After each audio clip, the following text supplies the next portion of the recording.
Foreign போகிற யோகம் யாருக்கெல்லாம் இருக்கு? ஃபாரின் போனோம், அந்நிய தேச பிரவேசம் அப்படின்னு பேர் அதுக்கு. எவர் ஒருவருக்கு லக்னம் 5, 9 என்று சொல்லக்கூடிய 1, 5, 9 ஸ்தானம் தன்னுடைய குலதெய்வம், தன்னுடைய பூர்வ புண்ணியம், தன்னுடைய முன்னோர்களுடைய குலதெய்வம் அத்தனையும் ஒரு சேர யாருக்கு அமைஞ்சிருக்கோ அவங்க தன் தேசத்தை விட்டு வெளியில போக மாட்டாங்க.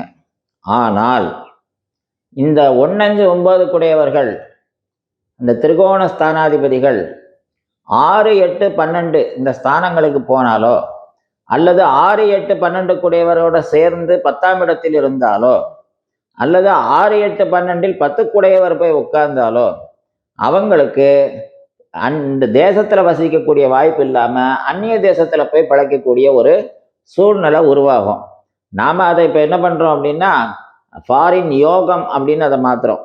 அந்த வார்த்தைய நம்ம நாட்டை விட்டு வேற நாட்டுக்கு போய் அவங்க பிழைக்கிறது அப்படிங்கிறது ஆதி காலத்துல ஒரு 50 வருஷத்துக்கு முன்னாலெல்லாம் பார்த்தா இங்க பொழப்பு இல்லாம நாங்க வேற பொழப்பு தேடி ஊரை மாத்தி வந்திருக்கோம்னு அந்த காலத்துல சொல்லுவாங்க.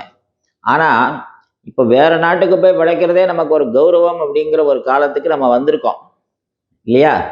ஸோ அப்ப இந்த அந்நிய தேச பிரவேசம் யாருக்கு அப்படின்னு பார்க்கும்போது, ஃபாரின் யோகம் யாருக்கு அப்படின்னு பார்க்கும்போது 6, 8, 12 இது தொடர்புடைய 1, 5, 9 எங்க சேருதோ அவங்களுக்கு கட்டாயமாக ஃபாரின் போகக்கூடிய யோகம் ஏற்படும். ஃபாரின் போறது அப்படிங்கிறது கடல் தாண்டி போறதுக்கு பேரும் ஃபாரின் தான். அது இன்னைக்கு காலத்துல நம்ம பார்க்குறோம். ஆதி காலத்துல பரதகண்டமா இந்த கண்டம் இருந்திருக்கு. இது 56 பகுதிகளாக 56 தேசங்களாக பிரிஞ்சிருந்திருக்கு. அதாவது கர்நாடக தேசம், ஆந்திர தேசம், கேரள தேசம் அப்படின்னு தனித்தனியாக இதெல்லாம் தேசங்கள் என்று சொல்லப்பட்டிருக்கு. இந்த தேசங்களுக்கெல்லாம் எல்லை எது அப்படின்னு பார்த்தா நதிகள். ஒரு நதியை தாண்டி வேற இடத்துக்கு போனாலே அது வேற நாடா மாறிடும். இப்போ தாமிரபரணியை தாண்டி வந்தோம்னா பாண்டிய தேசம், வைகையை தாண்டி வந்தோம்னா சோழ தேசம். ஸோ அந்த பக்கம் தாமிரபரணியை தாண்டி அந்த பக்கம் கேரளா பக்கம் போனோம்னா சேரநாடு அப்படின்னு சொல்றோம். ஸோ இத மாதிரி நமக்கு நதிகளை தாண்டி வெளியில போனாலே அந்நிய தேசம் அப்படின்னு தான் அர்த்தம்.